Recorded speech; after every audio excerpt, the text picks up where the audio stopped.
ओम शांति। आज बाबा की अव्यक्त मुरली वरदाता से प्राप्त हुए वरदानों को वृद्धि में लाने की विधि। वरदाता से प्राप्त हुए वरदानों को वृद्धि में लाने की विधि भी कैसे, जो शिव बाबा हमें वरदान देता है उनको हम कैसे वृद्धि में लाएं, है ना। यूज़ करेंगे तभी वो वृद्धि होगी ना उन वरदानों की। तो आज बाबा ने उसके बारे में विशेष बताया। आज बाप दादा अपने रूहानी चात्रक बच्चों को देख रहे हैं। आज बाप दादा क्या है, अपने जो रूहानी चात्रक बच्चे हैं उनको देख रहे हैं। हर एक बच्चा बाप से सुनने के, मिलने के और साथ साथ बाप समान बनने के चात्रक है। हर एक बच्चा क्या है, बाप से सुनने के, मिलने के और साथ साथ बाप समान बनने के चात्रक है। सुनने से जन्म जन्मांतर की प्यास मिट जाती है। बाबा से सुनने से क्या है, बाबा कहते जन्म जन्मांतर की प्यास मिट जाती है। ज्ञान अमृत प्यासी आत्माओं को तृप्त आत्मा बना देता है। बाबा का जो ज्ञान है, कहते हैं ना हुई वर्षा अमृत की, तो अमृत क्या है, ज्ञान अमृत, जिससे बाबा कहते प्यासी आत्माओं को तृप्त आत्मा बना देता है। सुनते सुनते आत्माएं भी बाप समान ज्ञान स्वरूप बन जाती हैं। वह यह कहें, ज्ञान मुरली सुनते सुनते स्वयं भी मुरलीधर बच्चे बन जाते हैं। रूहानी मिलन मनाते बाप के स्नेह में समा जाते हैं। रूहानी बाबा कहते मिलन मनाते बाप के स्नेह में समा जाते हैं। मिलन मनाते लवलीन मगन स्थिति वाले बन जाते हैं। बाबा से मिलन मनाते बाप के स्नेह में समा जाते हैं।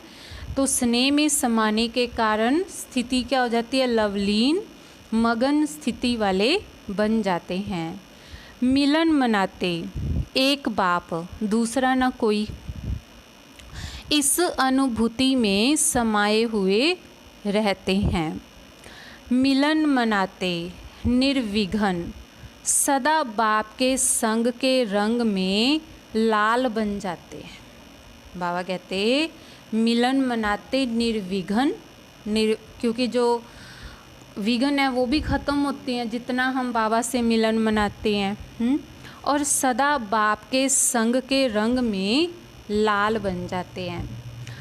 जब ऐसे स्नेह में समाये हुए वह स्नेह में लवलीन बन जाते हैं तो क्या आशा रहती है बाप समान बनने की।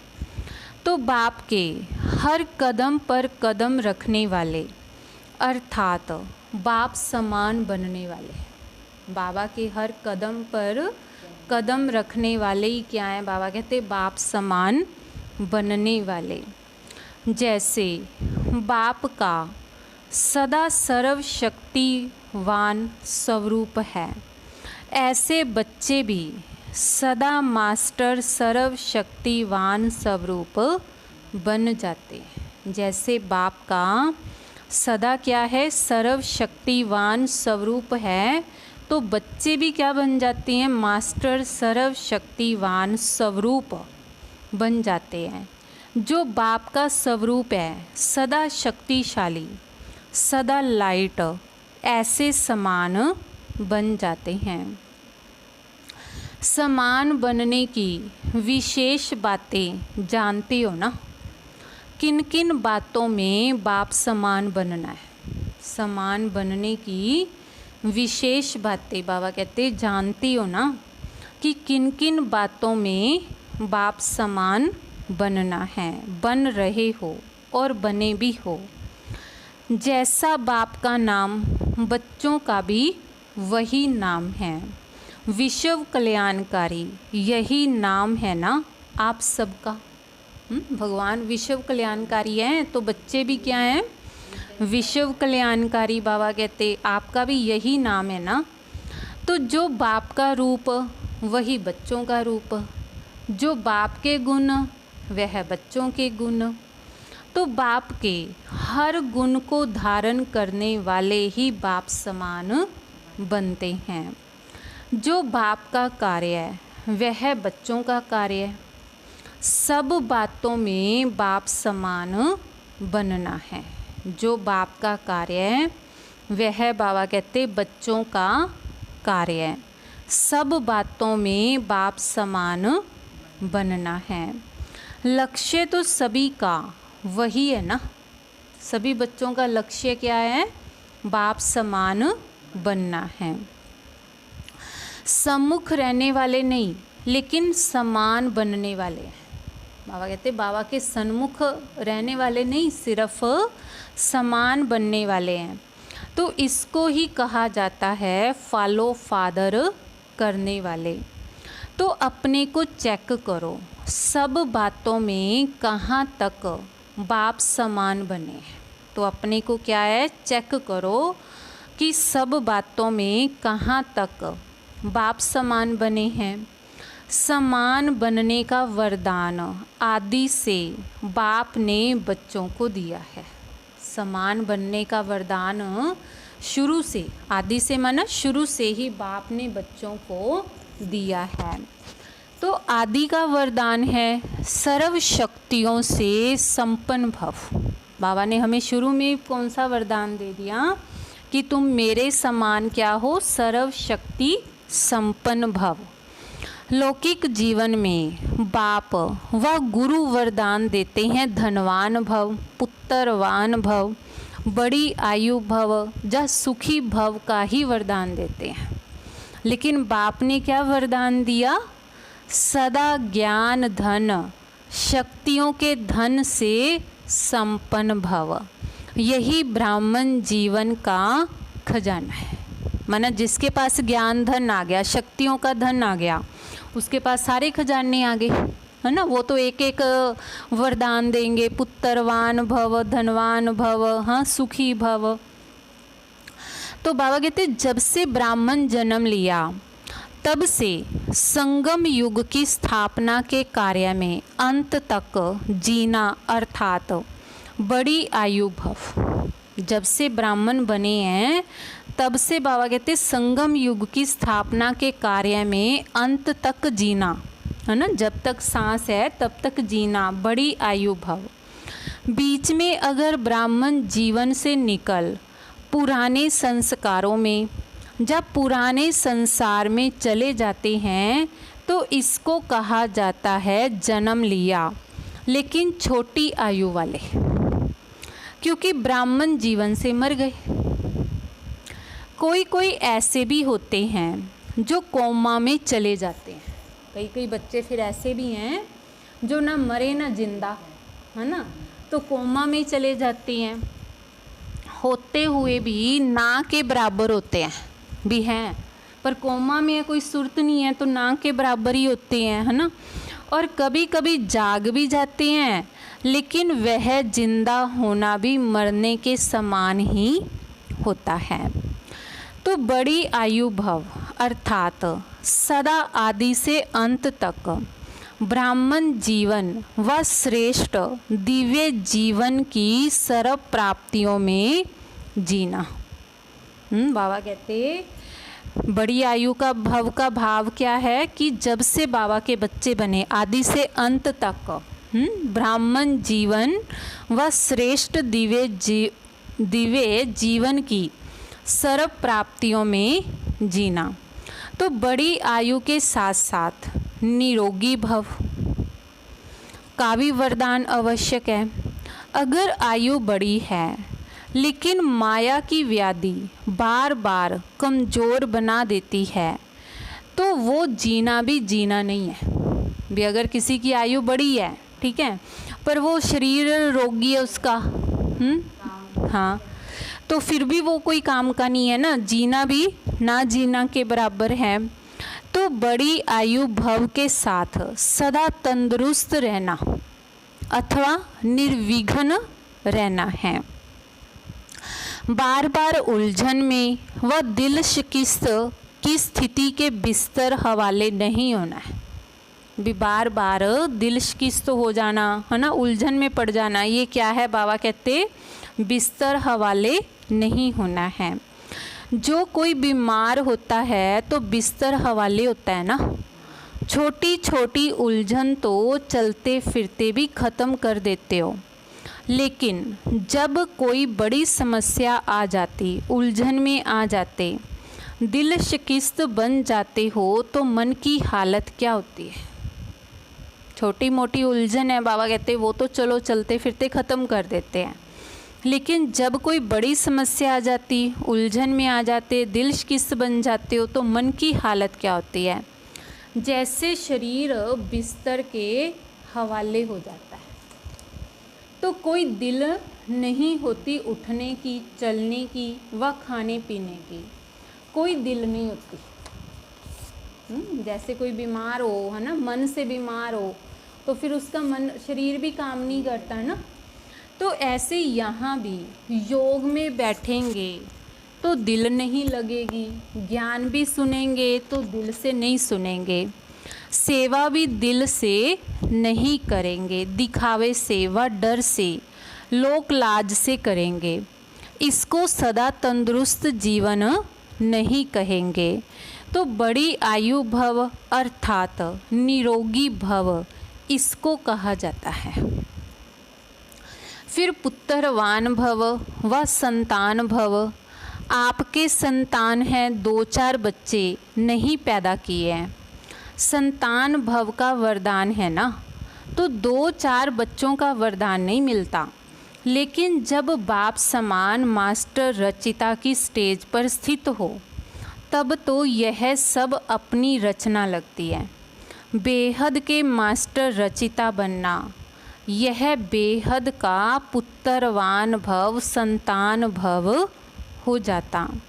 हद के नहीं कि दो बाबा कहते हद के नहीं कि जो 2-4 जिज्ञासु हमने बनाया यह मेरे हैं, नहीं। मास्टर रचता की स्टेज बेहद की स्टेज है। मास्टर रचता की स्टेज क्या है, बाबा कहते बेहद की स्टेज है। किसी भी आत्मा को व प्रकृति के तत्वों को भी अपनी रचना समझ विश्व कल्याणकारी स्थिति से हर एक के प्रति कल्याण की शुभ भावना, शुभ कामना रहती है। रचना की रचना प्रति यही भावनाएं रहती हैं। जब बेहद के मास्टर रचिता बन जाते हो तो फिर कोई भी हद की आकर्षित नहीं कर सकेगी। तो सदा अपने को कहाँ खड़ा हुआ देखेंगे।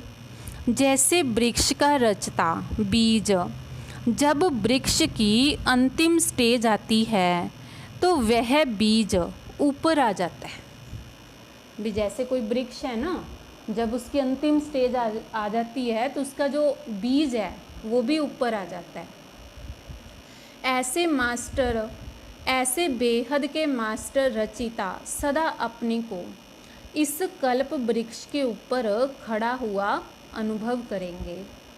तो बाप के साथ साथ वृक्ष के ऊपर मास्टर बीज रूप बन शक्तियों की, गुणों की, शुभ भावना, शुभ कामना की, स्नेह की, सहयोग की किरणें फैलाएंगे। जैसे सूर्य ऊंचा रहता है तो सारे विश्व में स्वतः ही किरणें फैलती है ना। ऐसे मास्टर रचिता व मास्टर बीज रूप बन सारे वृक्ष को किरणें व पानी दे सकते हो। ऐसे मास्टर रचिता व मास्टर बीज रूप बन सारे वृक्ष को किरणें व पानी दे सकते हो। तो कितनी संतान हुई, सारी विश्व आपकी रचना हो गई ना। तो मास्टर रचता भव इसको कहते हैं पुत्रवान भव। तो कितने वरदान दिए हैं, इसको ही कहा जाता है बाप समान बनना। जन्मते ही यह सब वरदान हर एक ब्राह्मण आत्मा को बाप ने दे दिया है। वरदान मिले हैं, जब भी मिलने हैं। बाबा ने तो देखो दे दिए ना, हमें सारे वरदान दे दिए हैं। जब कोई भी वरदान किसी को मिलता है तो वरदान के साथ वरदान को कार्य में लगाने की विधि भी सुनाई जाती है। जैसे अगर बाबा कहते हैं किसी को वरदान देते हैं, देखो शास्त्रों में जहाँ हम देखते थे भी, अगर कोई देवी देवता किसी इंसान को भी वरदान देता था ना, तो उसको पहले वार्निंग दी जाती थी, भाई तुझे इस वरदान को मिसयूज़ नहीं करना। अगर तूने इस वरदान को मिसयूज़ किया, माना किसी के ऊपर दुरुपयोग किया, तो ये वरदान की शक्ति है ना वो ख़त्म हो जाएगी। और होते देखा भी है ना। तो उसी तरह से बाबा भी क्या कहते हैं भी, बाबा ने बच्चों को वरदान दिए हैं, लेकिन वरदान को कार्य में लगाने की विधि भी बताई है ना। अगर वह विधि नहीं अपनाते तो वरदान का लाभ ले नहीं सकते। तो वरदान तो सभी को मिला हुआ है, लेकिन हर एक वरदान को विधि से वृद्धि को प्राप्त कर सकते हैं। वरदान तो सभी को मिला है, परंतु बाबा कहते हैं हर एक इस वरदान को वृद्धि कैसे होगी, उस वरदान की विधि को अपनाने से भी। वरदान को विधि से लाने से वृद्धि को प्राप्त कर सकते हैं। तो वृद्धि को कैसे प्राप्त कर सकते, उसकी विधि सबसे सहज और सबसे श्रेष्ठ यही है, जैसा समय उस परमान वरदान स्मृति में लाएं। अगर स्मृति में आने से समर्थ बन जाएंगे और सिद्धि स्वरूप भी बन जाएंगे। पहली बात तो वरदान हमें स्मृति में हो, है ना। अगर हमें यही नहीं पता कि भगवान ने हमें क्या वरदान दिया, तो हम यूज़ कैसे करेंगे। उसी तरह से बाबा कहते वरदान को क्या करना है, पहले स्मृति में लाने से समर्थ बन जाएंगे, माना शक्ति आ जाएगी, और फिर सिद्धि स्वरूप बन जाएंगे। तो जितना समय परमान कार्य में लगाएंगे, उतना वरदान वृद्धि को प्राप्त करता रहेगा, अर्थात सदा वरदान का फल अनुभव करते रहेंगे। तो इतने श्रेष्ठ शक्तिशाली वरदान मिले हुए हैं, न सिर्फ अपने प्रति कार्य में लगाएं, फल प्राप्त कर सकते हो, लेकिन अन्य आत्माओं को भी वरदाता बाप से वरदान प्राप्त कराने के योग्य बना सकते हो। भी बाबा ने इतने श्रेष्ठ वरदान दिए हुए हैं बच्चों को, जो बाबा कहते हैं ना सिर्फ स्वयं के प्रति बल्कि दूसरों को भी भगवान से वरदान दिलाने के योग्य बना सकते हो। तो यह संगम युग का वरदान 21 जन्म भिन्न रूप से साथ में रहता है। यह संगम का रूप अलग है और 21 जन्म यही वरदान जीवन के हिसाब से चलता रहता है। लेकिन वरदाता और वरदान प्राप्त होने का समय अभी है। वरदाता माना शिव बाबा वरदाता हो गया, और वरदाता से वरदान प्राप्त होने का समय सिर्फ अभी है। माना और किसी युग में हमें भगवान से वरदान नहीं मिलते, सिर्फ अभी मिलते हैं। तो यह चेक करो कि सर्व वरदान कार्य में लगाते सहज आगे बढ़ रहे हो। यह वरदान की विशेषता है कि वरदानी को कभी मेहनत नहीं करनी पड़ती। यह वरदान की क्या है, विशेषता है कि वरदानों को कभी मेहनत की, कभी वरदानी को कभी मेहनत नहीं करनी पड़ती। जब भगत आत्माएं भी मेहनत कर थक जाती हैं तो बाप से वरदान ही मांगती हैं। आपके पास भी जब लोग आते हैं योग लगाने की मेहनत नहीं करना चाहते, तो क्या भाषा कहते हैं, क्या भाषा बोलते हैं, सिर्फ हमें वरदान दे दो, माथे पर हाथ रख दो। तो आप ब्राह्मण बच्चों के ऊपर वरदाता बाप का हाथ सदा है, श्रेष्ठ मत ही हाथ है। स्थूल हाथ तो 24 घंटे नहीं रखेंगे ना, तो यह बाप के श्रेष्ठ मत का वरदान रूपी हाथ सदा बच्चों के ऊपर है। अमृत वेले से लेकर रात को सोने तक हर श्वास के लिए, हर संकल्प के लिए, हर कर्म के लिए श्रेष्ठ मत का हाथ है ही। तो इसी वरदान को विधि पूर्वक चलाते चलो तो कभी भी मेहनत नहीं करनी पड़ेगी। इसी वरदान को बाबा कहते क्या है, विधि पूर्वक चलाते चलो तो कभी भी मेहनत नहीं करनी पड़ेगी।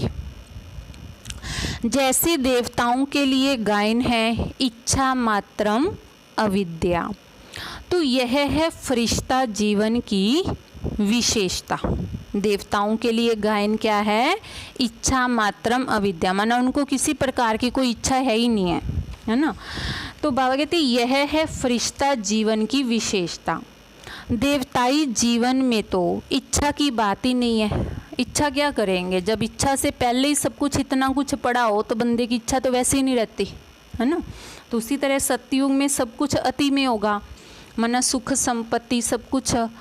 तो ब्राह्मण जीवन सो फरिश्ता जीवन बन जाती, अर्थात कर्मातीत स्थिति को प्राप्त हो जाते। किसी भी शुद्ध कर्म व व्यर्थ कर्म व विकर्म व पिछला कर्म किसी भी कर्म के बंधन में बंधकर करना, इसको कर्मातीत अवस्था नहीं कहेंगे। किसी भी शुद्ध कर्म या व्यर्थ कर्म या विकर्म व पिछला कर्म किसी भी कर्म के बंधन में बंधकर करना, इसको कर्मातीत अवस्था नहीं कहेंगे। एक है कर्म का संबंध और एक है बंधन। एक तो क्या है, कर्म के हिसाब से संबंध है और एक है बंधन। तो जैसे यह गायन है कि हद की इच्छा से अविद्या, ऐसे फरिश्ता जीवन व ब्राह्मण जीवन अर्थात मुश्किल शब्द की अविद्या, बोझ से अविद्या, मालूम ही नहीं कि वह क्या होता है। तो बाबा कहते ऐसे ही किस किस चीज़ों की अविद्या हो, मुश्किल शब्द की अविद्या, बोझ से अविद्या, मालूम ही नहीं कि वह क्या होता है। तो वरदानी आत्मा अर्थात मुश्किल जीवन से अविद्या का अनुभव करने वाली, मुश्किल जीवन का पता ही नहीं क्या चीज़ है, उससे अविद्या सहज ही सहज, इसको कहा जाता है वरदानी आत्मा। तो बाप समान बनना अर्थात सदा वरदाता से प्राप्त हुए वरदानों से पलना, तो सदा निश्चित विजय अनुभव करना। सदा वरदाता से प्राप्त हुए वरदानों से पलना, सदा निश्चिंत और निश्चित विजय अनुभव करना कि मेरी जो विजय है वो निश्चित ही है, निश्चिंतु, मुझे कोई फिक्र नहीं है, हुआ ही पड़ा है जो कुछ भी है। कई बच्चे पुरुषार्थ तो बहुत अच्छा करते हैं, लेकिन पुरुषार्थ का बोझ अनुभव होना यह यथार्थ पुरुषार्थ नहीं है। वे पुरुषार्थ भी फिर बोझ बन गया, तो यह यथार्थ पुरुषार्थ नहीं है। अटेंशन रखना यह ब्राह्मण जीवन की विधि है, लेकिन अटेंशन टेंशन में बदल जाता है, नेचुरल अटेंशन नहीं रहता। इसको भी यथार्थ अटेंशन नहीं कहा जाएगा। जैसे जीवन में स्थूल नॉलेज रहती है कि यह चीज़ अच्छी है, यह बात करनी है, यह नहीं करनी है, तो नॉलेज के आधार पर तो नॉलेजफुल होते हैं, उसकी निशानी है। उनको नेचुरल अटेंशन रहता है, यह खाना है, यह नहीं खाना है, यह करना है, यह नहीं करना है। हर कदम में टेंशन नहीं रहता कि यह करूं या नहीं करूं, यह खाऊं या नहीं खाऊं, ऐसे चलूं व नहीं। तो नेचुरल नॉलेज की शक्ति से अटेंशन है। ऐसे यथार्थ पुरुषार्थी का हर कदम हर कर्म में नेचुरल अटेंशन रहता है, क्योंकि नॉलेज की लाइट माइट स्वतः यथार्थ रूप से यथार्थ रीति से चलाती है। क्योंकि जो नॉलेज की लाइट माइट है वो हमारे जीवन को क्या है, यथार्थ रूप से और यथार्थ रीति से चलाती है। तो पुरुषार्थ भले करो, अटेंशन जरूर रखो। पुरुषार्थ करो परंतु बाबा कहते हैं साथ में क्या रखो, अटेंशन जरूर रखो, लेकिन टेंशन के रूप में नहीं। जब टेंशन में आ जाते हो तो चाहते हो बहुत काम करना व बनना चाहते हो नंबर 1, लेकिन टेंशन जितना चाहते हो उतना करने नहीं देता। जो बनना चाहते हो वह बनने नहीं देता। और टेंशन को ही पैदा करता है। जो टेंशन है ना वो टेंशन को ही पैदा करता है, क्योंकि जो चाहते हो वह नहीं होता है तो और ही टेंशन बढ़ जाता है। तो पुरुषार्थ, तो बाबा कहते पुरुषार्थ सभी करते हो, लेकिन कोई ज़्यादा पुरुषार्थ को भारी कर देते हैं। कोई बाबा कहते हैं क्या करते हैं, पुरुषार्थ को ज़्यादा भारी कर देते हैं। कोई फिर बिल्कुल अलबेले हो जाते, जो होना होगा हो जाएगा, देखा जाएगा, कौन देखता है कौन सुनता है। तो न वह अच्छा न वह अच्छा है, लेकिन बैलेंस से बाप की ब्लेसिंग वरदानों का अनुभव होता है। भी अगर हमारा बैलेंस है तो बैलेंस से बाबा कहते हैं बाप से ब्लेसिंग भी मिलती है और वरदानों का भी अनुभव होता है। सदा बाप का हाथ मेरे ऊपर है। इस अनुभव को सदा स्मृति में रखो। जैसे भगत आत्माएं स्थूल चित्तर को सामने रखती हैं कि माथे पर वरदान का हाथ है, तो आप भी चलते फिरते बुद्धि में यह अनुभव का चित्तर सदा स्मृति में रखो। समझा? बहुत पुरुषार्थ किया, अब वरदानों से पलते उड़ते चलो। बहुत पुरुषार्थ कर लिया, अभी तो बाबा कहते वरदानों से पलते उड़ते चलो। बाप के ज्ञानदाता विधाता का अनुभव किया, अब वरदाता का अनुभव करो। भी बाप के ज्ञानदाता का विधाता का तो अनुभव किया, परंतु अब बाबा के किस रूप का अनुभव करो, वरदाता का, कि भगवान क्या है, हमें वर देने वाला है ना, तो उसका अनुभव करो।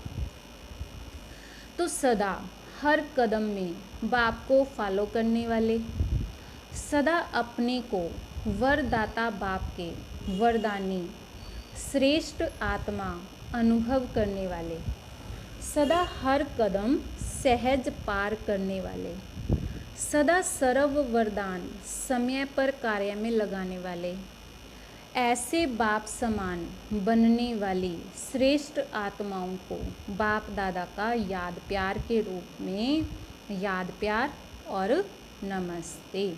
रूहानी बच्चों की रूहानी बाप दादाजी को याद प्यार, गुड मॉर्निंग, नमस्ते, शुक्रिया बाबा, शुक्रिया। फिर मुख्य महारथी भाइयों से मुलाकात। बाबा के जो यज्ञ में समर्पित भाई हैं उनसे बाबा ने बात की। जन्म से कितने वरदान मिले हुए हैं?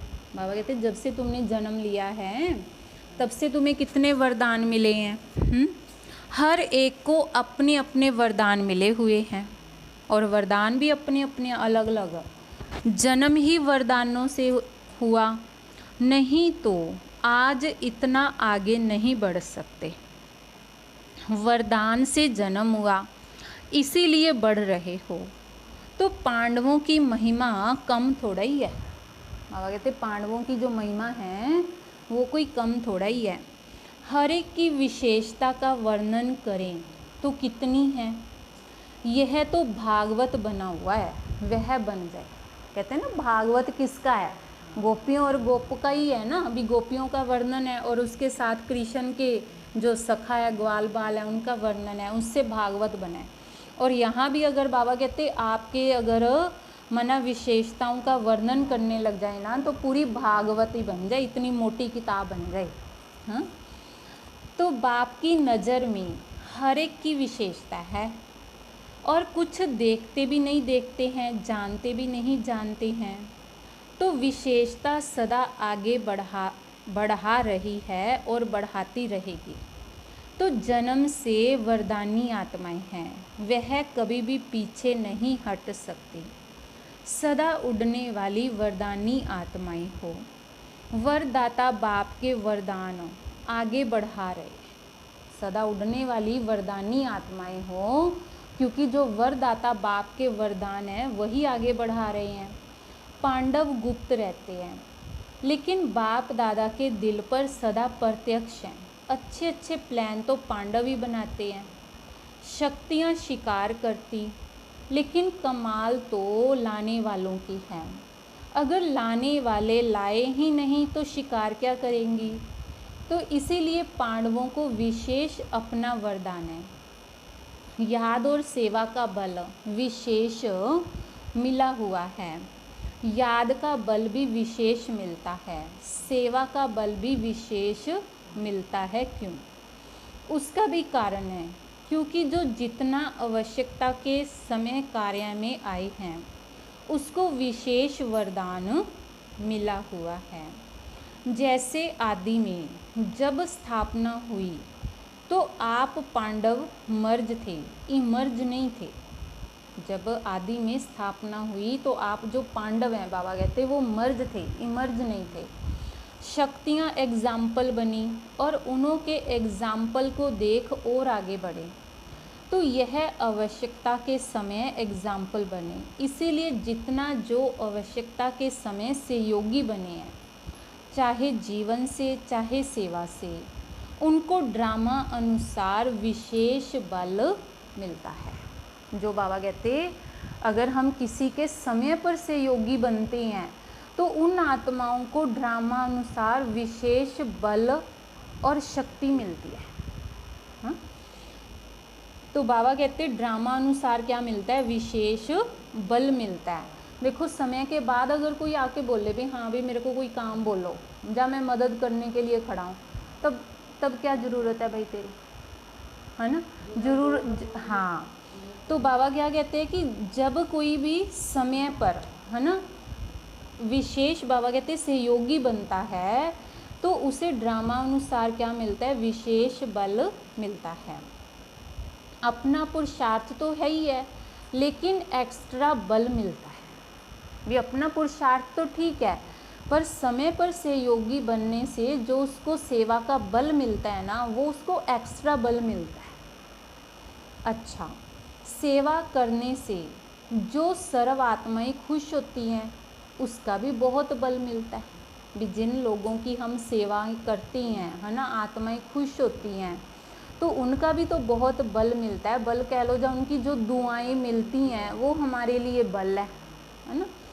तो जो अनुभवी आत्माएं हैं उन्हों की सेवा की आवश्यकता है, क्योंकि जिन्होंने साकार में पालना ली है उन्हों को देख करके सदा बाप की याद आती है।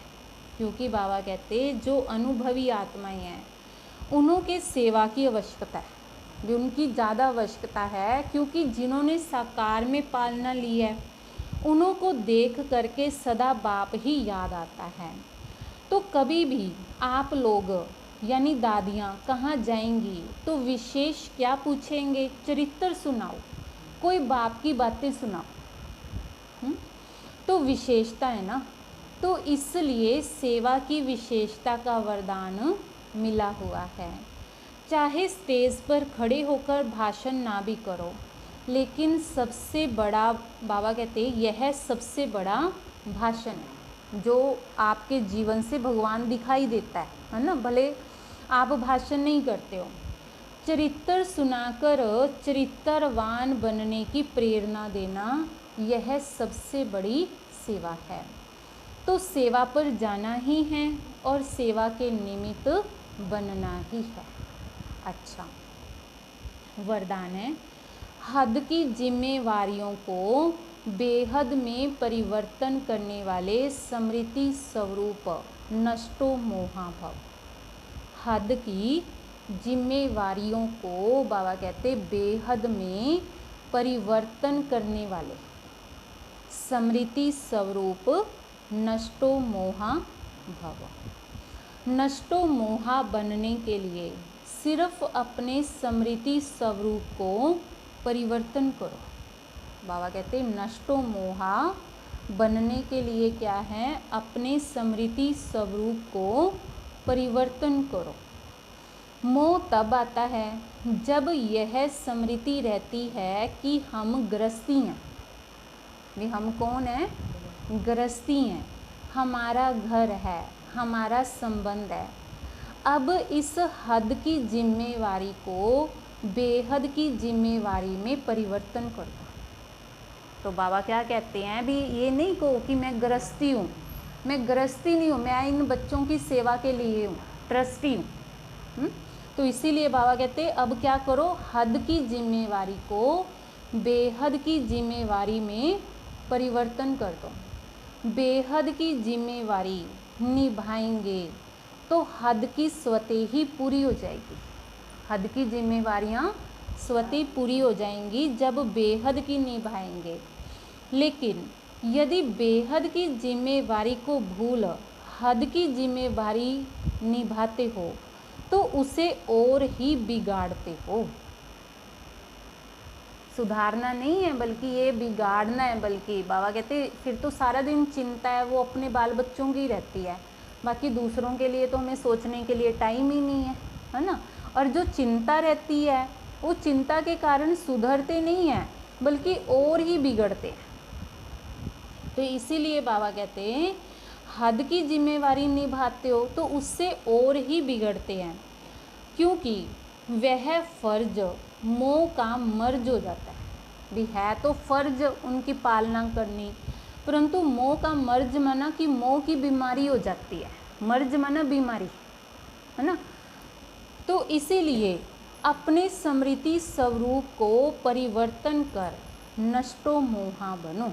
अपने स्मृति स्वरूप को क्या करो, परिवर्तन करके नष्टो मोहा बनो। नष्टो मोहा अर्थात परिवर्तन क्या करना है कि हद की जिम्मेवारी नहीं है मेरी, अब बेहद की जिम्मेवारी है। माना कि ये मेरा परिवार, हाँ ये सिर्फ मेरा परिवार नहीं है, पूरा विश्व ही मेरा परिवार है ना। तो ये बेहद की जिम्मेवारी है। वे सिर्फ अपने बाल बच्चों की चिंता नहीं, पूरे विश्व के बाल बच्चों की चिंता। ये नहीं कहो कि मेरे बाल बच्चों का ही कल्याण हो, हे भगवान उनको सद्बुद्धि मिले, उनका कल्याण हो, ये पढ़ाई में अच्छे, ये काम इनका हो जाए। ये कहो कि भगवान विश्व के जितनी भी आत्माएं हैं, जिनके भी बाल बच्चे हैं, सारे सुखी रहें, सबका कल्याण हो, सबको शांति मिले। तो उसमें आपके बच्चे भी आगे तो उनका भी कल्याण हो जाएगा, है ना।